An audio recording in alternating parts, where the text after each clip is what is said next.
Maxwell House really the only coffee in the world? Well, your father says so, and your father knows best.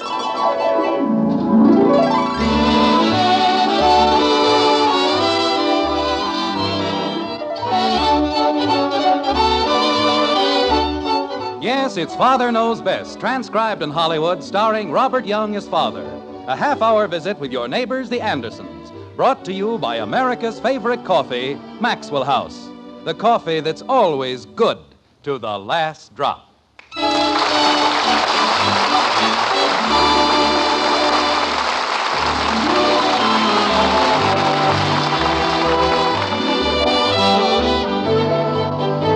If an arrow rises, it must fall. If a river flows, it must bend.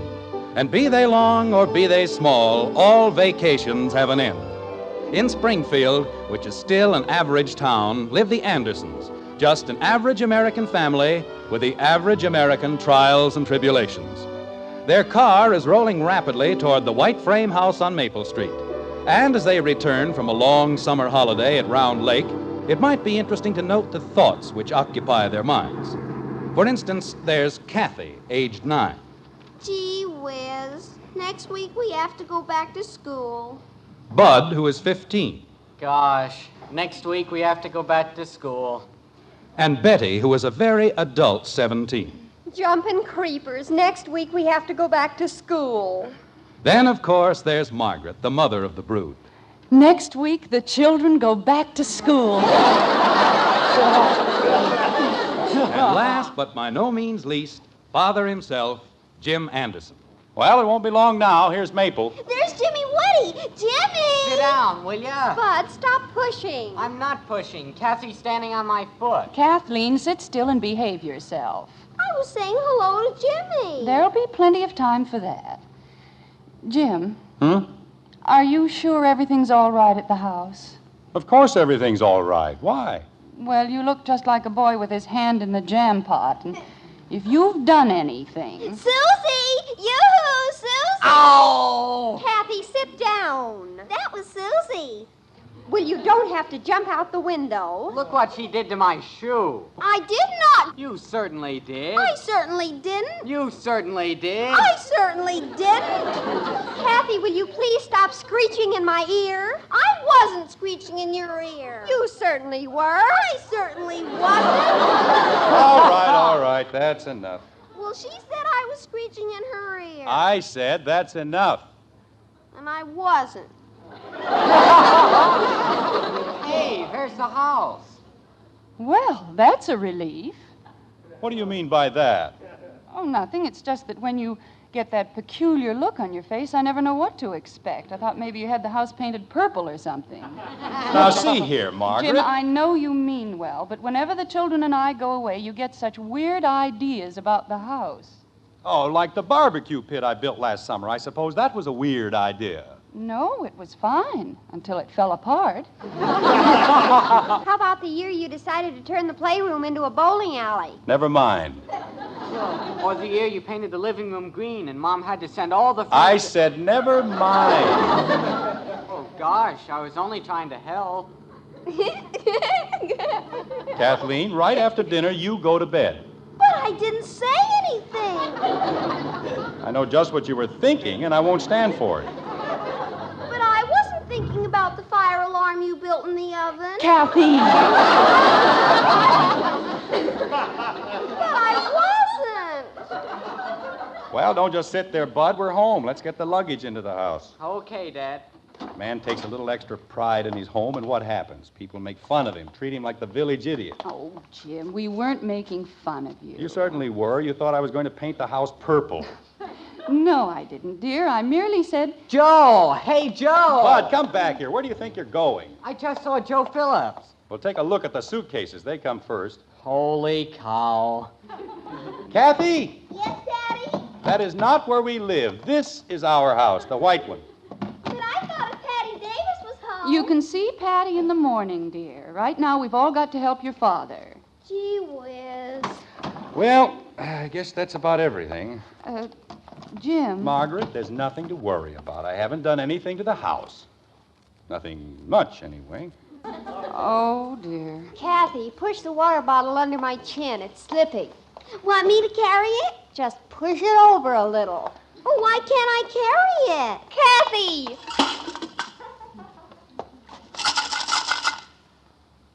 It broke. I don't know. People go away all the time and come home all the time. They don't get into things like this. Only this family. If we so much as go across the street, Dad, these bags are getting heavy. well, put them down. Don't you want me to take them inside? Naturally, I want you to take them inside. How can I take them inside if I put them down? Margaret. It's all right, dear. I have my keys. Oh. There we are. Kathy, hold the screen door open until we get in. Yes, Daddy. And see if you can manage not to break it. Well, how can you break a screen door? I don't know, but don't try to find out. All right, Bud, let's go. Oh, I don't think I can make it. This little bag feels like it's got rocks in it. Kathy, what have you got in your suitcase? Rocks. Rocks? Special rocks. I'm saving them. Ye gods, we haven't got enough rocks in Springfield. She has to bring a suitcase full of them back from Round Lake. But they're all different colors. Bud, take them out in back of the garage and dump them. Okay. But it's practically a collection. I saved them all summer. Well, dump them carefully, Bud. Okay. And don't break them. Mother, my arms are falling off. All right, dear. We're going right in. Let me get this bag through the door, will you? Yeah, that's a good girl. Oh, well, we're home. How does it look? Well, it looks wonderful. Simply wonderful. I had Mrs. Nielsen come in last Friday and give it a good cleaning. Oh, that was very thoughtful. I don't see anything different. Do you, Mother? No, dear. Everything looks just the way it should. Phew. Gosh, these coats are heavy. Oh, Betty, you can't just dump them in a chair like that. You know where they belong. Okay, I'll hang them up. Just a minute, Betty. I've made a few little changes around the house, just minor changes. Jim? Well, it's something I've had in mind for quite a few years. You see, the way I figure, there isn't much difference between a home and an office, so far as efficiency is concerned, anyway. Jim, a home isn't like an office. You can't run them the same way. Of course you can. And wait till you see what I've done. Everything's neat and tidy and orderly, the way things ought to be. I hope you know what you're doing.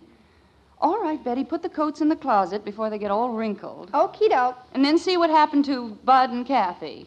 If nothing has, do you mind if I arrange something?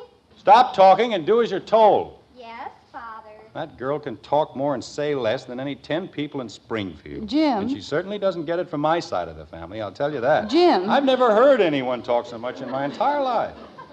All the way down from Round Lake. Talk, talk, talk. Jim. Oh, silent one. Yeah? Do you mind if I say something? Of course not. You know that's a ridiculous question. Well, I have another ridiculous question. What have you done to the house? I've instituted a little system, that's all, and it's about time. Mother, there aren't any hangers. There certainly are. They're in the box. The hangers are in a box? That's right. There's nothing that looks sillier than a bunch of empty coat hangers. Besides, they don't do anything but catch dust. What box? The box under the box with the galoshes. Jim, it's taken me 15 years to train the children to hang up their coats. And now you've hidden the hangers. No, I haven't. I put them where they belong. It's part of the system. You haven't rearranged the entire house that way, have you? More or less. Oh, Jim. Now, don't get upset, Margaret. The least you can do is give the system a chance. But if you aren't home, we'll never be able to find anything. Yes, you will. I spent a whole week making a catalog.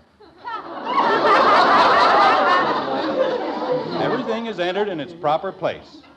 Dishes, silver, linen, everything's been put away systematically and entered in the catalog. Jim Anderson, do you mean that in order to find a plate in the cupboard, I've got to look it up in a catalog? That's right, under C. C? Dishes under C? I filed them under China.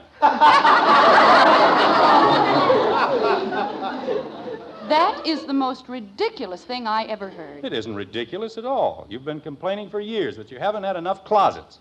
Well, when I got through rearranging things, I had 2 closets left over. I'm not going to say a thing, not a single thing. At this moment, I don't dare. Father, the door to the basement's locked and there isn't any key. The key is where it belongs with all the other keys. They're all tagged, labeled, and filed very systematically. Where? Margaret, I wish you'd stop looking at me that way. I was merely trying to be helpful. I know it isn't easy to get used to a new system, but you will. Say, Dad, I want to give it to him. here's a letter for you, Dad. Oh, thank you. It was special delivery, and I signed for it. It's from the bank.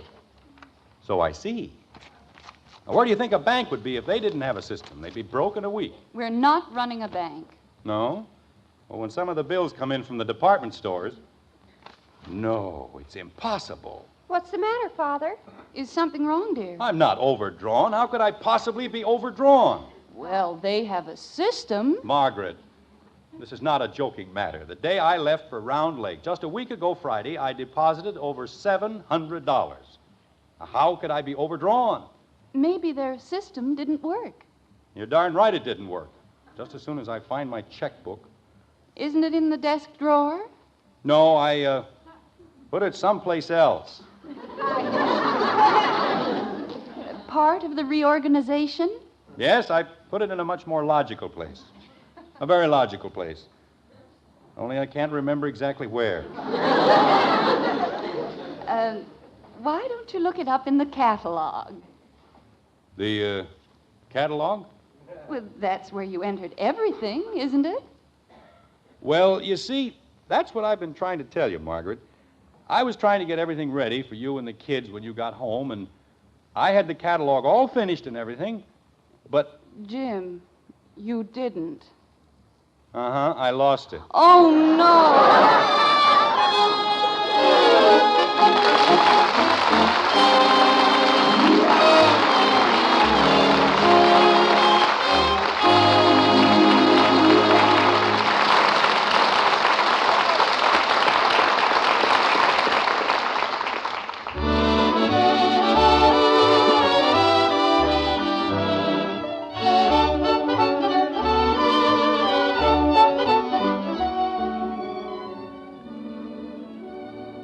Best cup of coffee I ever tasted.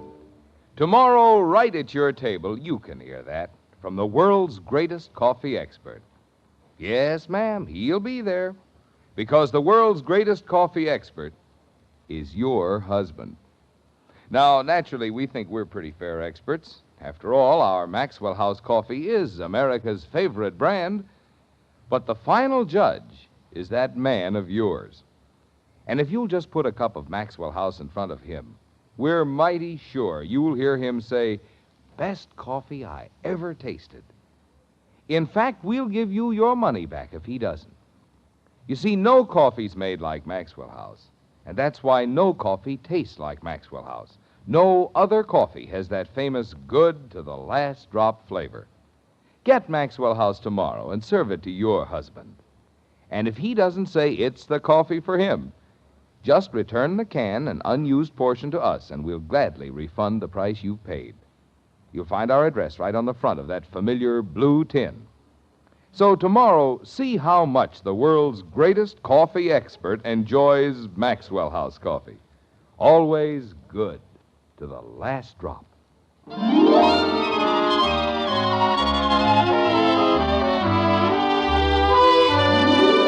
It's only minutes later in the white frame house on Maple Street, and the future looks dismal and dark for the family known as Anderson. Father, with his brilliant new system, has disorganized the entire household. But it won't be for long. You know how it is with life. It's always darkest before the dawn. And though everything may seem quite grim at the moment, there's really no need to be concerned. Just hang around for a little while, and gradually things will get worse. Mother, I can't find my skates. They're in the basement. But the door's locked. I know. Jim, the first thing we've got to do is find the keys. We can't live in a house where everything is locked up. If I could only remember what I did with the catalog. I'll settle for the keys. Can't you remember where you put them? I put them in a drawer. Which drawer? I don't remember. Anyway, I locked the drawer, so what good would it do if I did remember? You locked the drawer with all the keys in it? Well, naturally. Then I put that key somewhere else. Where? In a towel. I think it was a towel. Maybe it was a pillowcase. Jim. But it's all written down in the catalog. If we can find that, there'll be nothing to worry about. Except trying to get this house back in order again. Margaret, there's one thing you refuse to recognize. Doing it my way, I had 2 closets left over. And there's one thing you refuse to recognize. We have 2 trunks and 5 suitcases to unpack. How many closets do you think we'll have left over then? Oh, I guess I forgot about that. Well, anyway, I tried. Oh, I'm not worried about the closets. At least they're open. But all those locked drawers and missing keys, what are we going to do about them? We'll have to make a thorough search, that's all. Bud! He went out to get the rest of the luggage, dear. Anytime the doorbell rings, he manages to do something else. But you sent him for it. Well, how did I know the bell was going to ring? Haven't even been home 15 minutes. You'd think people would have the decency to let you get your hat off before they start ringing the doorbell. Jim, my boy. Oh, hello, Mr. Gribble. Come on in. I'm not interrupting anything, am I? Oh, no. We were just sitting around playing a little game of button, who's got the button? Yes. Jim, I've got news for you, the most wonderful news you've ever heard. It wouldn't have anything to do with a catalog, would it? What? Well, that's sort of a key subject around here right now. I see. Who is it, Jim? It's Mr. Gribble, honey. I can't stay very long. Just stopped by on my way to the club. Saw the car in the driveway, you know. Oh, hello, Mrs. Anderson. Nice to see you back. Oh, it's nice to be back. That is, it might be. Sometime soon. Yes. There's no place like home, that's what I always say. The old familiar haunts with everything in its place and a place for everything. Isn't it the truth? Yes. You said something about good news, J.P. I did? Oh, yes, I did, didn't I? Jim, my boy, I've done it. Yes, sir. After 3 years, I've finally done it. No. Yes. Well, that's great. What did you do? Why, I've gotten the Springfield Athletic Club to open its membership list. Not far, mind you, just far enough to let you in. Now, what do you think of that? The Athletic Club? Oh, that's wonderful, J.P. It really is. Isn't it, Margaret? Oh, yes, I'm just goosebumps all over. I'm finally going to get into the Athletic Club. Well, I've got to get down there right away, so if you'll just let me have a check for $125. A check? For your application, my boy. I want to get it in before they change their minds. You want me to give you a check? What's the matter with you, Jim? Don't you want to join? Oh, yes. I wanted to join for the last 5 years. Well, then stop staring at me like a congenital moron and give me a check for $125. Check for $125.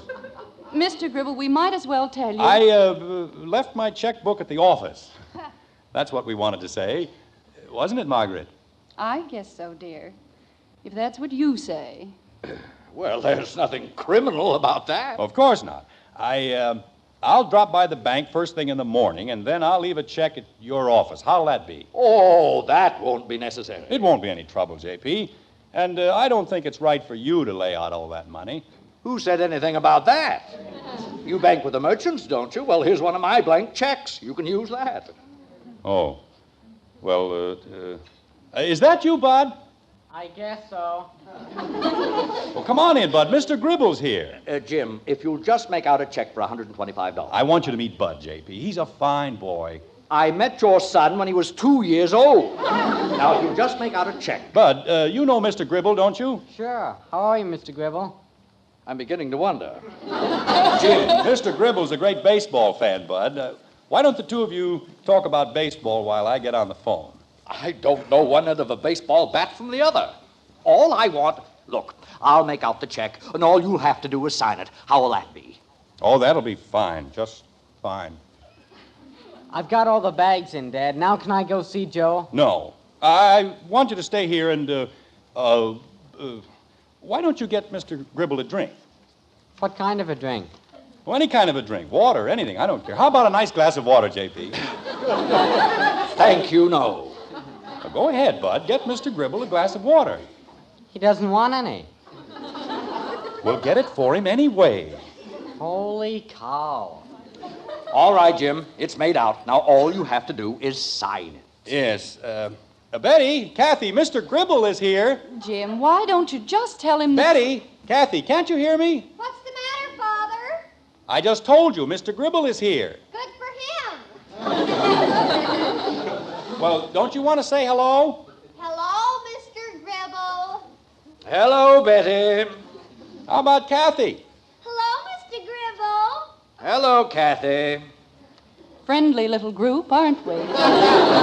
Jim, why don't you come down and tell Mr. Gribble all about the nice summer you had? Jim. Tell him all about it, one day at a time. Jim. We're trying to find the key. Never mind the key. Mother, Mrs. Nielsen didn't dust under the bed. Never mind Mrs. Nielsen. Jim, Mr. Gribble... Never mind Mr. Gribble. Where?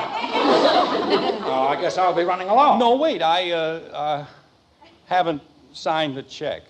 Oh, you remembered that. Jim, I'm sure Mr. Gribble would... Okay, I'll just sign it. Well, there you are, J.P., and thank you very much. Not at all. It'll be nice having you in the club. I imagine. I'll take you to the door. Goodbye, Mrs. Anderson. Goodbye, Mr. Gribble. I'm sorry everything was so upset. That's quite all right. Quite all right. Jim, my boy, Yes, J.P. when you come down to the club, I take things easy for a few weeks. Oh? You seem to have been overdoing things a little. I know what you mean, J.P. I'll be careful. Yes. Well, I'll be running along. Well, thanks again for everything. Oh, not at all, my boy. Glad to help. Well, I've joined something. The Athletic Club or Leavenworth, one of the two. Jim, what on earth were you trying to do? I don't know, Margaret. I thought if I could get Bill Morris on the phone about that deposit I made. But why didn't you tell Mr. Gribble the truth? I'm sure he'd have understood. I couldn't, Margaret. Would you trust all your insurance to a man who can't keep his bank account straight? I thought the bank made the mistake. They did. I mean, I think they did. I don't know. Here's the water, Dad.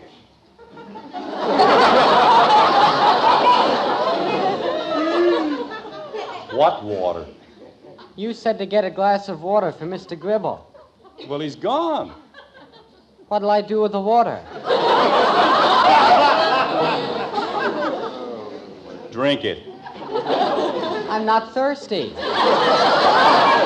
Then take it outside and water the lawn. With one glass?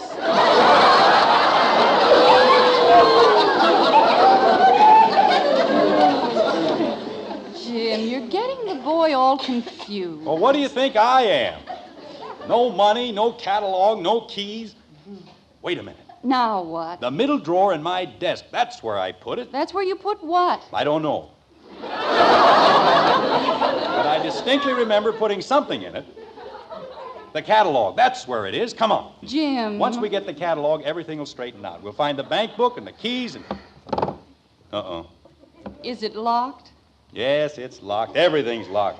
But don't worry, I'll fix this. Where's the letter opener? Oh, Jim, you'll ruin the desk. Well, I've got to get it open. There. Oh, your poor desk. You see? I knew I put it someplace. Is it the catalog? Well, not exactly. It's the check I was supposed to deposit.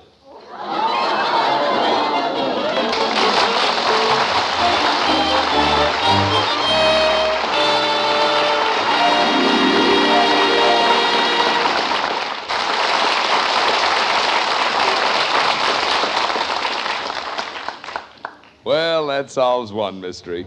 But the search for the catalog goes on and on. Just goes to show you come out way ahead when you know where to find what you want. Now, when it comes to coffee, you want the most for your money.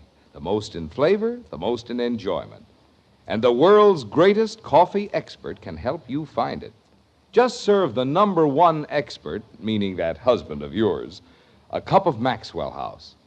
Then when you see him smile and hear him say, "Best coffee I ever tasted," you'll know it's Maxwell House for your best money's worth.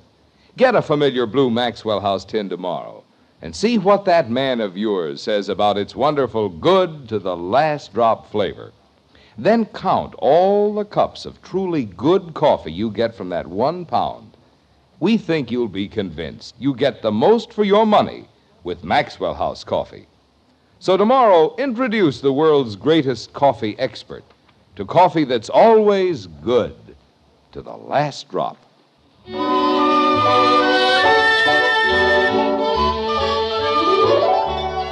Again, it's moments later in the white frame house on Maple Street, and only one of the Andersons' many problems has been resolved.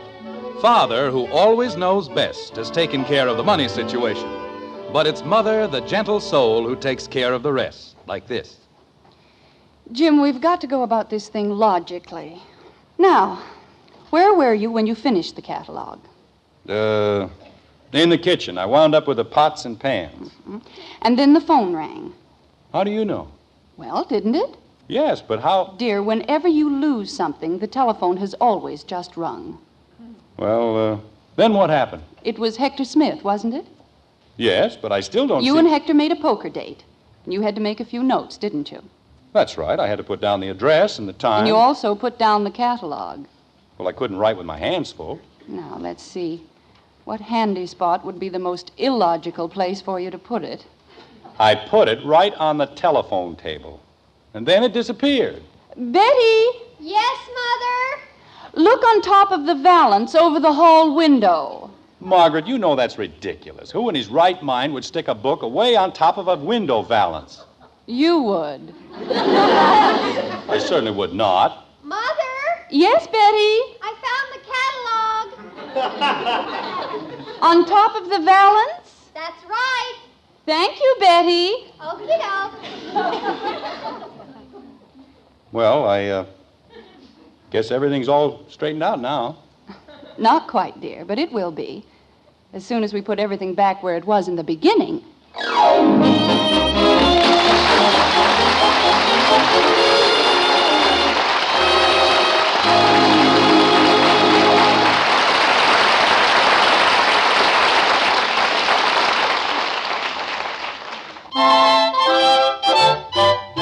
Life is swell when you keep well. That's why so many folks eat Post bran flakes for breakfast every day. Every 1-ounce serving of these tasty, crisp toasted flakes provides bran to help prevent irregularity due to lack of bulk in the diet. They're so good, and so good for you, too. Ask your grocer for Post 40% bran flakes. Remember, life is swell when you keep well with Post 40% bran flakes, America's favorite bran flakes.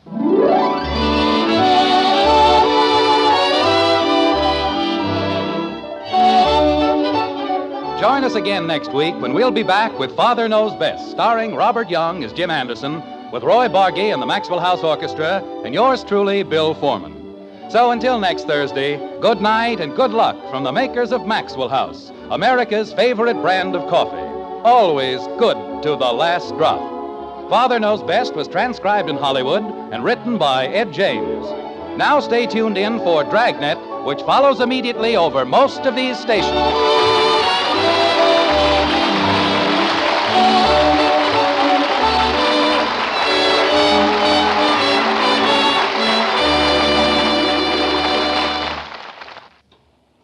Theater Guild returns Sunday. Listen next for Dragnet on NBC.